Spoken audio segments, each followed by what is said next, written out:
Broadcasting live from California's Conservative Center, I'm Jim Franklin, giving you the right side of the left coast. Prescription strength talk radio, when that over-the-counter stuff just will not do. Thanks for joining us on the program today. I want to start off with the I told you so. I've got to do this because, yesterday we talked about Donald Trump, and I told you that his popularity was going to rise. It has done that. The latest poll, this is the USA Today poll, just came out today, a matter of fact, with the USA Today poll. He's ahead. He's leading. Donald Trump is now leading even Jeb Bush. And again, this is the USA Today poll today. And among voters identifying as Republicans or independents who plan to vote in their states, Republican primaries or caucuses, he has picked up 17% of the vote. Bush is now at 14%. Walker is at 8%. Cruz 6%. And Rubio at 5%. And then the also-rans. Can you believe that? I told you that would happen. I told you that would happen. Now let's see how long he can run that. But that was yesterday. Let me just tell you about tomorrow. You don't want to miss tomorrow. The deal with Iran now has been signed by the president, agreed on, if you will. And now it's got to go before Congress, and everybody is screaming about this deal. Some say it's the greatest thing since sliced bread. That's mainly this administration. Republicans. Israel is saying, no, this is the worst thing that could happen to us. Tomorrow, joining me on the program, former Israeli ambassador Yoram Ettinger is going to be with us from Jerusalem. And we're going to be talking with him. Here's a man that has been a diplomat for his entire career and now speaks very openly about this situation. He'll be with us tomorrow here on Jim Franklin Live. You don't want to miss that. But what we've been talking about and been looking forward to is our guest that we're going to have today. As a matter of fact, in studio with me, my very good friend, the sheriff of Fresno County, Margaret Mims. Margaret, thanks for being with us today. Oh, thanks for having me. Now, we got a chance to sit down and talk. Was it last week that we were together in your office on some other related matters, but we opened up the can of worms of talking about sanctuary cities. I asked you if you were willing to come on the program today and talk about it, because there's so much misconception about misinformation. What is it? We say sanctuary city, we really don't know what it is. There was at one time that the rumor was out there that Fresno was a sanctuary city, and we very quickly squashed that. And now that resurfaced, I saw some of these city councilmen that were very quickly tweeting out and answering it, no, we're not, no, we're not, no, we're not. What is, Sheriff, what is a sanctuary city? How do you define that? Well, I would define it by a city that, with open arms, welcome people who are here illegally. And the implied promise is you can live here safely and we're not going to pay attention to federal immigration laws. Which ends up causing them a lot of trouble and may, in fact, cause them a lot of trouble in the future because of some pending legislation now. Well, when I think of sanctuary, obviously I go back to the Hunchback of Notre Dame. Sanctuary, coming here. And basically churches were one yes. That people could run to historically, and now these cities have adopted this policy. How powerful is the policy? How legal is the policy? So if a person who is a criminal, in this case we're talking about illegal aliens, but does this apply for other criminals also? Is it just basically limited to those who have crossed the border illegally? Yeah, I think in this context it was for illegal immigrants, where years ago many cities would declare themselves as sanctuary cities. Come here and you'll be safe from immigration laws. So what immigration laws are they safe from? All or how far does it go? Well, I think it depends on the city because there's no rules, that are set for it. This makes you a sanctuary city. It depends on the individual city. You can come and work here. We're not going to let federal immigration in, or I think they make promises they really can't uphold.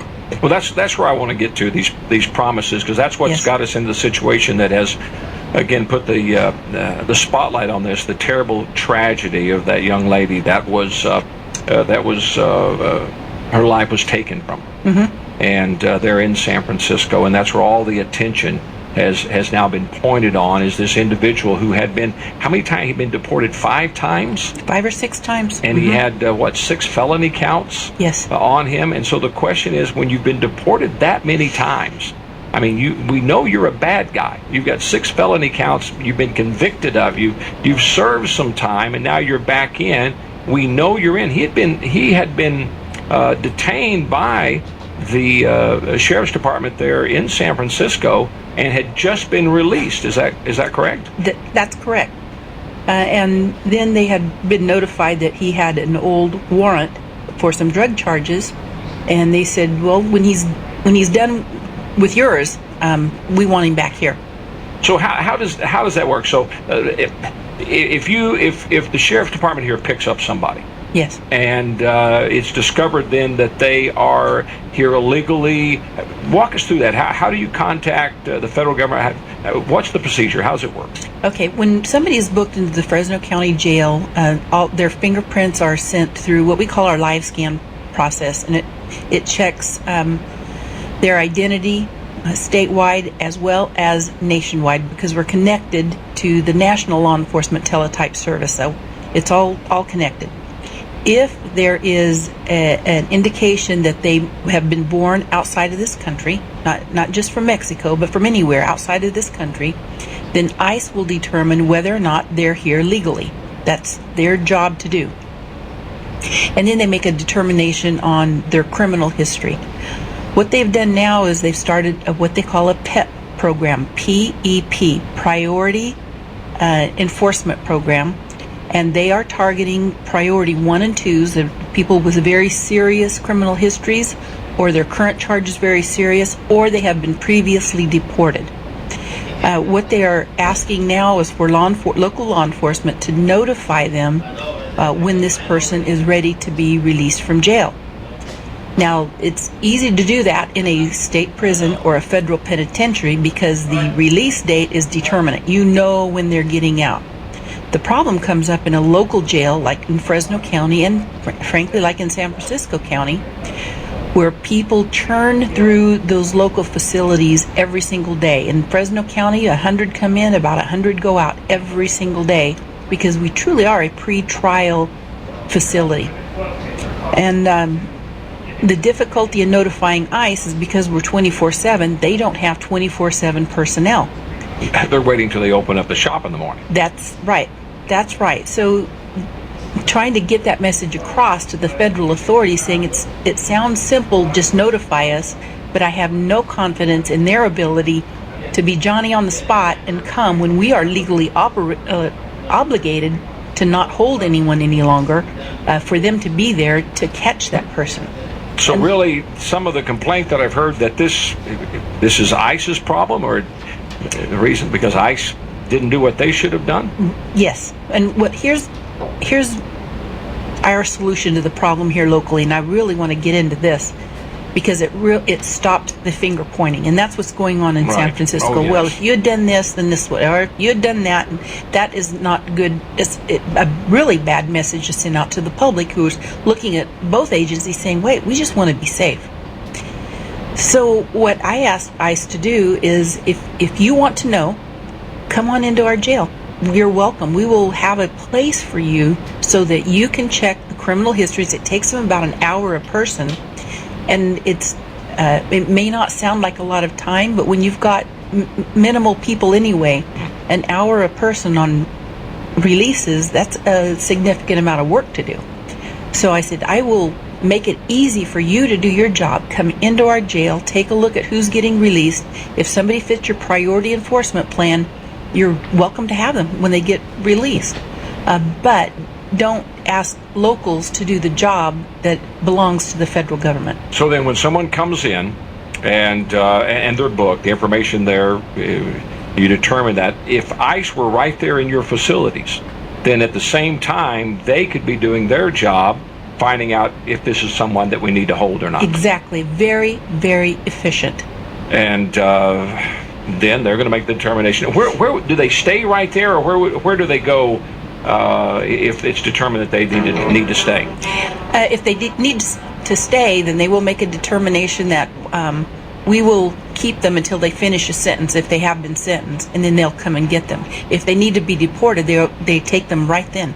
And either deport them right away if they have priors, or they have to go see a federal judge. My guest today is Fresno County Sheriff Margaret Mims. We're talking about sanctuary cities and what they are, and how do we solve this mess that we've now got in San Francisco. And it's not just San Francisco. There's several other cities across California and across this nation that qualify, or I should say has identified themselves as sanctuary cities. We'll open our phone lines at 442-1680 if you happen to have a question. We'll come back and talk more with Sheriff Mims. Don't touch that dial. 21 minutes after the hour. Again, thanks for joining us today. Telephone number if you want to be a part of the program, 442-1680. If you got a question for our guest, Fresno County Sheriff Margaret Mims is with us in the studio. We're talking about sanctuary cities, what they are, how they work, and the challenge with them. Again, Sheriff, thanks for being with us today.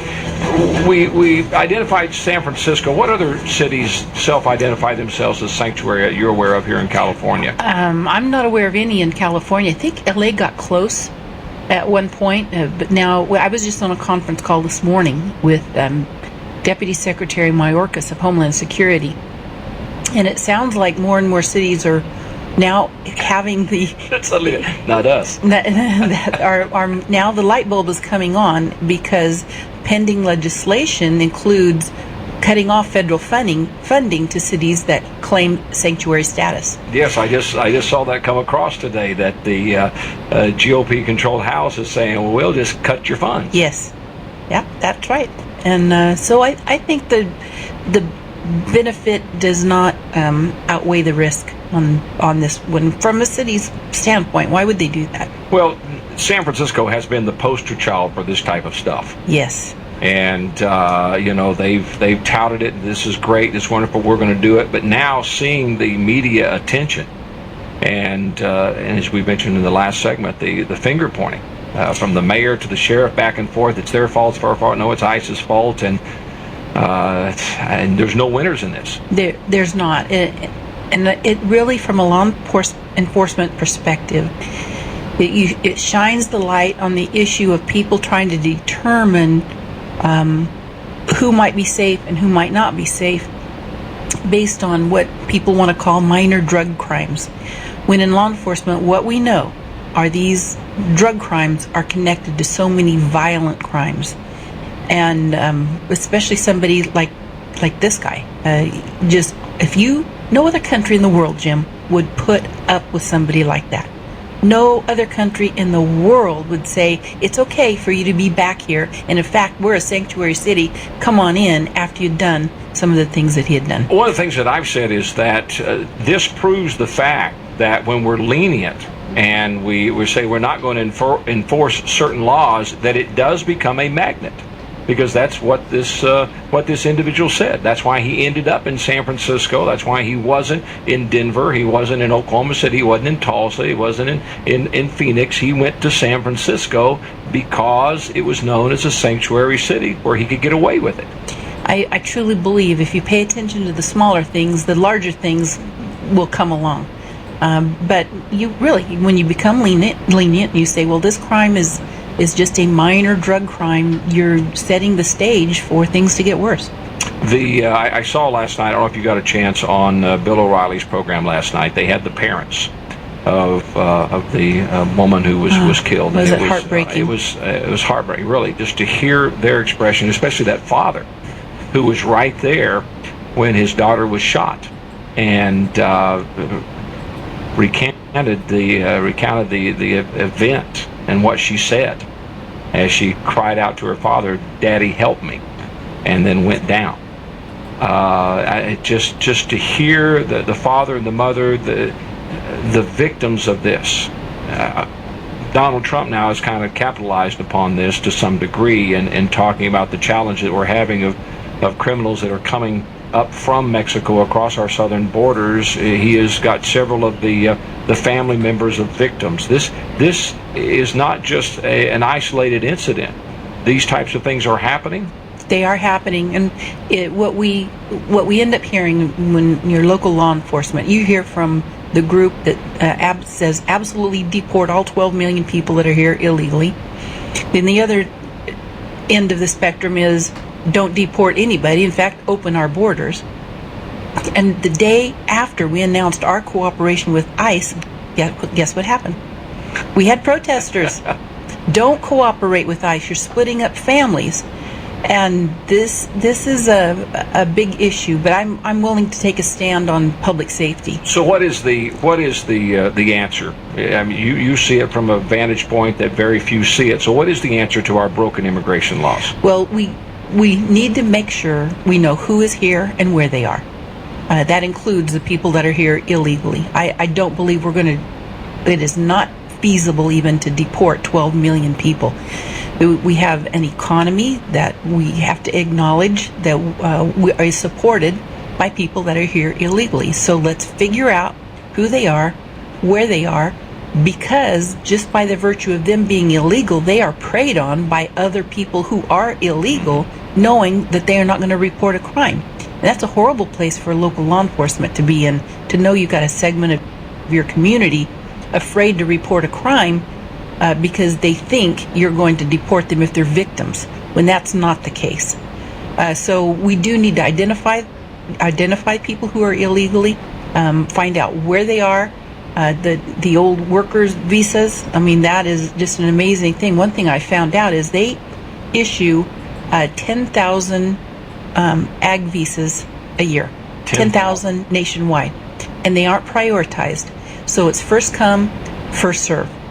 And it's well, I mean, in all it's a problem. Well, yeah, 10,000 over. I mean, we need that many here in Fresno County. Yeah. Those are U visas. I've got them mixed up. The U visas are people who want to cooperate with crimes. So, for instance, I sign a document for ICE that validates if somebody is here illegally and they're assisting us with solving a crime. What I end up finding out is we have people who said, yeah, I want a U visa because I cooperated 5 years ago. And I said, no, I can't sign those, knowing there's only 10,000 of these nationwide that gets approved. So those are the victims of crimes. But the old workers program, the Bracero program that we kind of all grew up knowing about, needs to come back. I want to know who people are and where they are, and close our borders. I mean, our secure borders is not an actuality. When somebody can come back 5 times and commit violence and murder this young woman. And last year, the same thing. A man had been deported 5 or 6 times and killed a Placer County sheriff and a Sacramento County sheriff. I had the opportunity about 3 years ago to go to Texas, and we met with 4 sheriffs from border counties. There on the border, talking about that security issue and really how porous that border is. You would think we would be able to secure a border. Multiple ways. We have to take a look at technology. We have to take a look at people. It's not one answer for everything. We've got to take a look at all of it to make sure that our borders are secure. It's a privilege to be here. Do you have any idea how many illegal aliens we have here in Fresno County? No. No idea. If you were to guess. If I were to guess, I would say we have the Central Valley in general. Okay. The Central Valley, we probably have, I'm going to say probably close to 1 million. 1 million, folks. Think about it. 34 minutes after the hour. We're very glad to have in the studio with us the Fresno County Sheriff, Margaret Mims. We're talking about the immigration problem, talking about what took place in San Francisco, the tragedy of the loss of the life of that dear lady. I don't know if you got a chance last night to see the O'Reilly report, but they had the parents on there, the father and the mother, and then in the program immediately following, they had the brother of her on and recounted the story, and it was just the tragedy that takes place. And it's unfortunate that it takes something like this to get our attention, that we're talking about a problem that is not a new problem. It's one that we've had for quite some time. And again, Sheriff Mims, thanks for joining us today talking about this. We were talking before the break, and we had to stop there. I was asking you about how do we fix this problem. talked about securing the border. One of those things that we've got to get people out of the shadows. Now, is that a pathway to citizenship? Well, it might be. Citizenship has got to be earned. I mean, you prove that you've paid your taxes. You've got to pay a fine. You got to get in line. It might be a way to earn citizenship. Identification at this point is going to be first and foremost. I'm not convinced that currently the government has the capacity or the technology to make this happen. To take people, identify them, know where they are, positively identify through biometrics, whatever that is. I don't know that they have a system in place, even if comprehensive immigration reform occurred today, that they have the capacity to actually make it happen. Well, so in my simplistic way of doing this is, as you mentioned a few moments ago about coming out of the shadows, that if we announce, all right, here's a period of time, if you're here illegally, during this period of time, you can register. We want to know who you are, what you are, how you got here, where you came from. Obviously, if you're a criminal, if you've committed crimes, and you're going out of here. That's right. You're not staying around. But for that period of time, we're not going to send you back. We're not going to deport you. We're going to put you in line, give you that opportunity if that's what you want to be a citizen. But we're going to know who you are, where you're at. You're going to register in that regard. If you commit crimes while you're here, while you're registered, then immediately you're going to go back. After that period of time is over, then the sweeps take place. That's right. Then we start looking. Then we're coming into places of employment. Then we're looking. We're going into schools. We're going to find you. We have to reboot. We have to start from scratch. One of the other issues that have happened with immigration are what they call the I-9 audits. That's where they go into businesses to confirm the paperwork that they have on an employee. Well, the problem is they're going into businesses. They will identify the employee and say, sorry, you have to let this person go, or let these 20 people go, and then they move on to the next business. The problem is they don't deport those people. They find the business, and so now you have, rather than give them the business a way to keep the labor that they need, they make them fire these people. So it adds to the need for employers to have labor.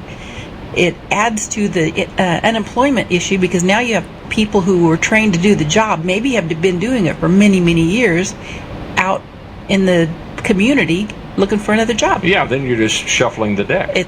You're rearranging the deck chairs on the Titanic. Yeah. Well, and I would think that if you have that type of program that I mentioned, that you've got this period of time, that employers would be encouraging. All right, if you're here, here's your chance, and we want to check and find out. I mean, now we're going to be a little more have a little more scrutiny on who you are, because we want you to stay. We want you to you're doing a good job, so we want you to stay. We want you to get registered. Get them on a pathway to citizenship. It's not going to be a short pathway. They're going to have to go to the end of the line. And for all those who have come in legally, but we're not going to deport 12 million plus people. It's not realistic. No. And here's the other issue. What would be wrong with a public-private partnership on something like that? I have no confidence in the government with administering this program and having the technology. Have a competition between, Silicon Valley, all the tech companies that we have to come up with a system. Right now you can use your credit card, buy something online, and what happens? Next thing you know, you're getting advertisement for like products from They can track. It's possible to make this happen. I don't have confidence in the government of doing it. Well, I saw this morning some of the hearings that were taking place on Capitol Hill, and the head of Homeland Security was there, and he wasn't all that convincing. He didn't have a lot of answers. He's like, I don't know, I'm not sure, and maybe and they were really grilling him on the problem that we're having, and he didn't even know what was going on. We had a meeting. I belong to a national law enforcement immigration reform task force. We had a meeting with Secretary Jay Johnson earlier this year, and that's where he rolled out the notification program.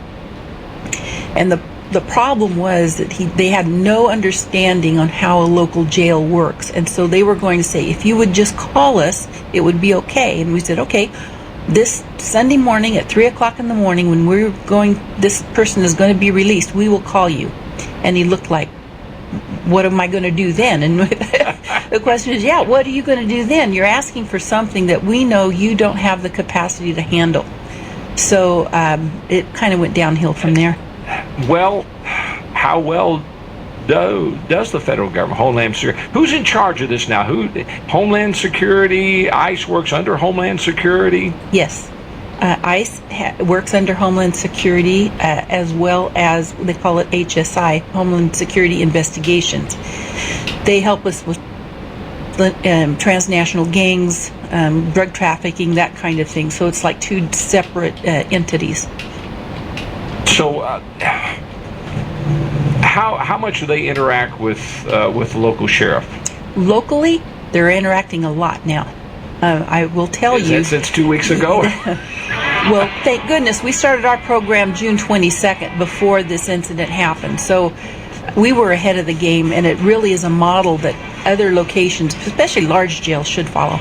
Well, I'm telling you, you have always been ahead of the curve, Sheriff, and I mean that sincerely in what you have done with the Sheriff's Department here. We got one more segment. When we come back, I want to talk to you a little bit, Sheriff, about Kate's Law. That's a new piece of legislation that's being proposed that would hopefully crack down on those that are here illegally. Our guest in studio is Fresno County Sheriff Margaret Mims. We're talking about sanctuary cities, talking about the situation that happened there in San Francisco, the tragedy, the loss of life. Because of that, now there's a piece of legislation. Bill O'Reilly is really pushing this, but he's got some congressmen that are on board with this. It's called Kate's Law, naming it after this young lady whose life was taken from her there on the pier. And as I understand it, Sheriff, what this would do, that if a person was caught after being deported, that it would be a mandatory 5-year federal sentence if they've been deported once. If you catch them after they've been deported twice, that it increases, I think, all the way up to 25 years. Is that your understanding? That's the way I understand it, yes. So what do you think about this law? Well, I think it's a good law. It is good. Punishment may not deter some people, but it will deter, I believe, the bulk of people. But we need that. It's not all one or the other. We need this in addition to reform. Because if somebody is here and they've been deported once, shame on them. But how do we give people the vehicle to make sure they're here and they're here legally? They may not want the citizenship. They may not be able to prove they've earned that citizenship. I don't think the government right now is ready to make all the pieces fit. Well, that's where it looks like it's going to fall back upon sheriffs like yourself, because while they're arguing over it in D.C., or what are we going to do, and back and forth and tossing the ball, and now it's going to be a big political issue with the upcoming election. As you mentioned, every single day, every single hour, you're dealing with the reality of these situations. That's right, and I'm really wary of a one-size-fits-all solution. We've got to be able, like we did, to work with ICE to say what works for Fresno County, and this works for us. In fact, there are some jails, local jails, that don't want ICE in their jails because of the constituency they have of the people that want open borders. They're going to find out. They're going to end up where their citizens are not going to be as safe as they should be. Well, I think after what happened again in San Francisco, there are many now that are crying out, we don't want this. And I tell you, if you would have listened to the interview of that father and that mother and that brother, and these were non-political type people. They didn't have a banner to fly in this thing. They had a daughter that they had lost, and it really brought it home to how the son, the brother, was talking about the fact that him and his wife had gone out after this, and she broke down crying in the restaurant they were at, thinking about this, didn't feel like she was safe. So I think there's going to be that type of a backlash. So with Kate's Law, then this would not put it upon the local. It would put it federal, that they would have to take care of this. The federal government, it's a mandatory minimum for federal prosecution, which means your minimum amount of time that you're going to be spending is 5 years. And federally, you have to spend 85% of your time. Different than California, where you get sentenced to 18 years, you'll do 50% of your time. So how much, if we had a law like that, how much of an impact do you think that would make upon our crime, or how much crime that you see is committed by those who are repeat crossers of the border? Well, I can speak what our local stats are. In Fresno County Jail, between 15 and 20% of our jail population are here illegally. So I don't think it's as high a number as what some people think it is. I believe that most of the people that are here illegally are not committing additional crimes. But there is a segment that are repeat offenders that need to be taken care of. Well, we've got a couple of minutes here, and so I want to switch to something positive here. I want to talk about your posse. Yes. You do a great work, and when I talk your posse, I'm not talking about getting on horseback. I'm talking about helping kids read. Tell us about that program quickly. Well, I figured out, read some stats, that nationwide about 65% of the people in our nation's prisons are illiterate. And here locally in our juvenile hall, we have the population there read 4 to 5 grade levels below where they should be. So it stood to reason to me that if we could improve literacy, we could reduce crime in Fresno County. So we established a program with Fresno County Department of Education, as well as the county library and Central Unified, where we get book donations, brand new books, and people that work in the sheriff's office, our deputies, our correctional officers, our lobby records clerks, where if they have contact with children, we hand them a brand new children's book for them to keep. And it does two things. First, it improves relationships. I think anything we can do to bolster a positive community relationship, that's a good message to send. The other is reading is important. And I just think that if I can spark that love of reading in a child just by one of my personnel handing them a book, we've done a lot. And so we've given out over 5,000 children's books so far. From their jail, because people bring kids in jail for visiting, to our deputies out in the streets.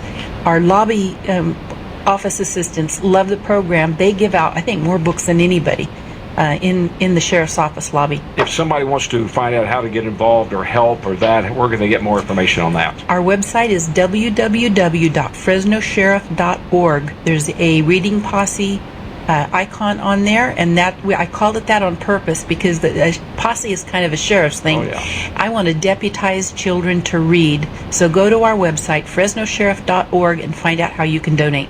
Sheriff, thanks for being with us today. Thank you, Jim. It is always a pleasure.